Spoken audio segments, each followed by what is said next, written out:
I feel like it's about to happen any minute now.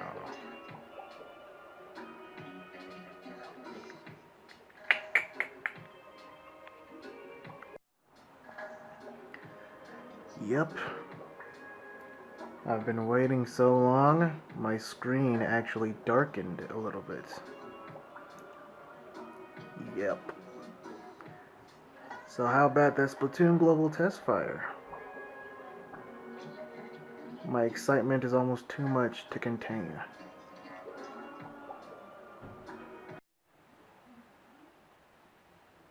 How about you just kill me right now? Hey guys, Johnny here. So as you saw in the beginning of this video, I tried out the Splatoon Global Testfire yesterday. It was on May 23rd. That was the final Global Testfire before the game's release, which I believe is May 29th. Obviously, the Testfire was at different times for different people. So for me, it was 4 p.m. to 5 p.m. yesterday, and for that entire hour, 4 to 5, I could not join a game. I got into the tutorial twice, but I couldn't join a game for the life of me, and I actually gave up. Like there was like 5 minutes left. I was like, what am I gonna accomplish in 5 minutes? So I was like, fuck it, I'm not even gonna play anymore. I'm not even gonna try. But then I saw a couple people on Twitter say that it was working for them after the time was supposedly up. So I went back in and I got it. I started getting into games, and that was, I think they extended it. I don't know if it was an hour, but I got to play 30 minutes, and that was a pretty good amount of time. I got to play a couple games. No, several actually. I got like 7 or 8 games in, so it was a lot of fun. So I just want to talk about my experience with it, what I think about the game in general, the controls, the graphics, everything. To start off, the controls, I still haven't quite gotten used to them. So yesterday was actually my second time playing the multiplayer. Of the first 3 global test fires they had, I was able to play the third one, and so yesterday was technically my second time playing it. And the first time I was a little lost because of the I'm already forgetting what the controls are exactly, but hold on. So on the gamepad, you move around just like any other third-person shooter, but the gyroscope is used for some camera controls. So you can move it just to move your aiming reticle left and right, up and down, and sometimes it just gets a little confusing for me because we're all used to turning with the right analog stick, and so sometimes I get both of them confused, and I want to turn my character around, and I start moving the gamepad instead of the actual analog stick, when the analog stick is supposed to be used for turning around, and the gyroscope is just to aim your reticle a little better. So the first time I played the Testfire, it was pretty, it was a big learning curve, and I used what was the weapon? The roller, because that, to me, is the most user-friendly weapon there is in the game. You basically just run around with the roller. It was the easiest to use while I was learning to play the game. And yesterday, I used the splatter shot. So now that I was using the splatter shot, I actually had to try to use some skill as well. And I actually did pretty well. I didn't do that bad. I was placing like second, first in the teams I was playing with. And we won most of the games. Towards the end there, we started like kind of sucking pretty bad. But we didn't do overall too horrible. I think there is an option to actually just use the right analog to do all your movement, and you don't have to use the gyroscope.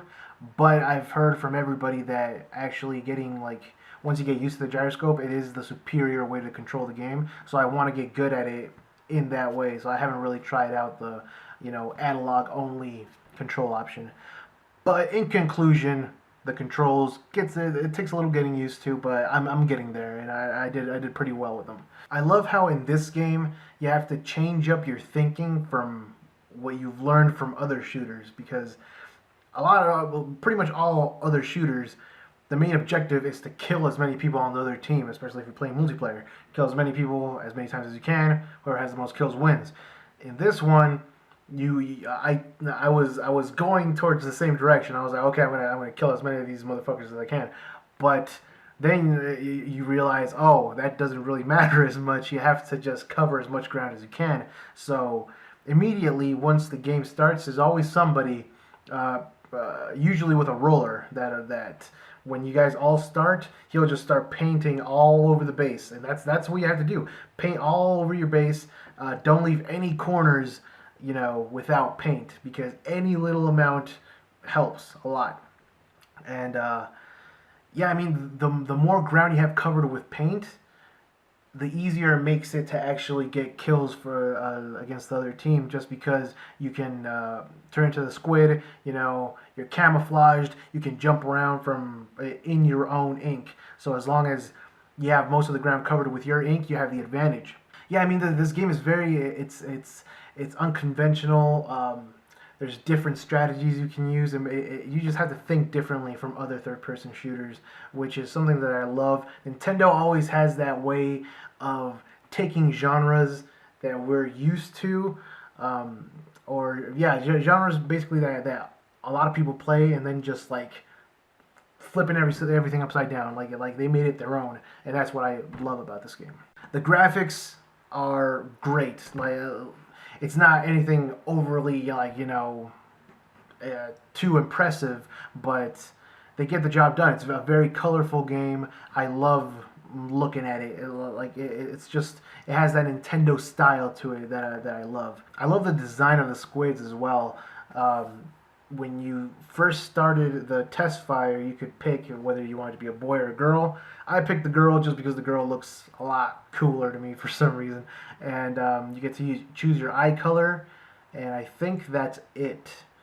You don't get to choose your color, obviously, just the color overall of your character in multiplayer, obviously, because depending on the game, you change color. Sometimes you'll be a pink team, sometimes a green team, sometimes a purple team. So you don't choose the color entirely, but you get to choose your eye color. So overall, I mean, the game is as fun, even more fun than I thought it was going to be. And like I've said multiple times on my other channel, Splatoon is my second most anticipated Wii U game of the year. Right behind Xenoblade. Xenoblade is my number one. But Splatoon, it's a new IP, and it's kind of weird for me to be anticipating a new IP so much, just because it's new. Especially from Nintendo, I'm always looking forward to Mario, Zelda, staple franchises from them, and they're always on my they're near the top of my list, and this is the first time a new IP is my second most anticipated game. Even before I played the Testfires, this was a game I was really interested in. So even though this particular final global Testfire had some problems with connections and everything, it wasn't just me. I know that because I was on Twitter, I was on NeoGAF, and there was a bunch of people that just could not get into games for the whole hour. It wasn't until after the hour was done that people started to get into games. So I'm hoping that the actual game, when it comes out, is not going to have these problems, because that would be a bummer. After waiting so long to actually play the game, and then you can't join any games.